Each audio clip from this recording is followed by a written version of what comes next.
stone cold, hasn't been started in 2 days. Okay, so now the damn thing runs, figure that out. Now I'm going to tackle the interior, which, wish me luck. I don't think there were any mice running around in it, but we'll see how that goes. And yeah, probably pretty nasty. Stay tuned.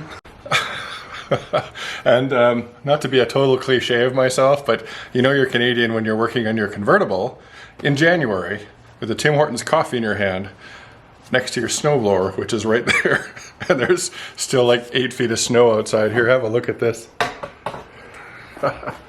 See? Look at all that. But sure, let's work on a convertible because that sounds fun. Got my coffee. Good to go. Okay, well, the seats came out rather easily. I didn't realize this, but one bolt holds them at the front. And then on these cars, you just, like, that looks to me like there should be something securing that in there. But again, the way I got this car, the way we got this car, I just slid the seat all the way back until they came off these tracks. So I guess that's how it's supposed to be done. If any of you folks happen to know better, I mean, I'm all ears, so please let me know that. Equally easy was the back seat here. Yeah, pink car with a red interior. You can tell it's not a factory color. Instead of having the 5mm Allen keys, this thing just had 13mm bolts, which don't even look like, frankly, they're stock, but whatever. They're in. It's actually in not bad shape. It doesn't smell bad in here. It doesn't look terrible. Again, it's a 90, but I mean, that's still enough years ago, honestly, 31 years. So now I'm just going to take this thing apart here because none of these gauges work and none of the dash lights work either.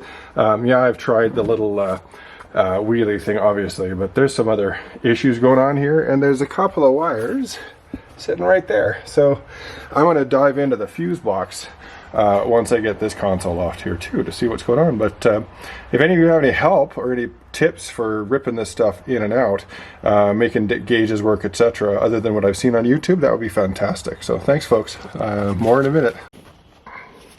Okay, so back in the Cabrio. Trying to figure out why a bunch of these gauges and lights and things don't work. So the gauges work okay. I don't know about the coolant gauge. I actually never tested it. I can't get the car, haven't run the car to get it warm enough to do that. Although I should try that. But at the end of the day, I got to take these things out, and there's a bunch of issues. But the biggest one here is that, look at this, like, it's like not held on with anything. The previous owner or owners or whoever left one screw in. It was only that one. So that's fun to find out. Also, huge help for me was the Vortex folks.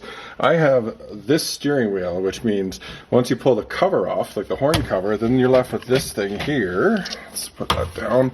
You're left with this thing, and I was really leery just to yank on that thing and have it come out. But I believe the gentleman said wiggle and pull, so that's what I did, and it came out nicely. I will have to remind myself which where these two wires go. Clearly they go on either of these. One's the ground, one's the horn.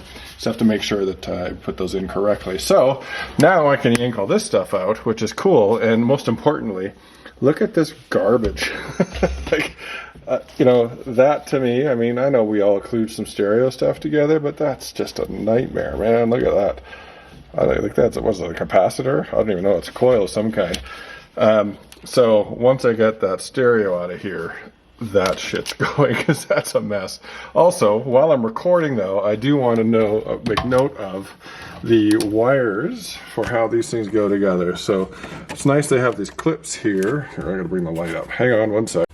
There, that's better. So once I have these like the clips in, that's great, but I want to be sure, doubly sure, that, for example, that blue wire goes to the top and the brown wire goes to the bottom for the hazard switch. That's important for me to remember. So I'm telling myself as much as I'm telling you folks. And then the rear defrost is easy. It's just one setup, one plug, and that's cool. So I'm doing that for me too. So if this helps you folks at all, then fantastic. But I'll let you know how I get on. Thanks, hang on.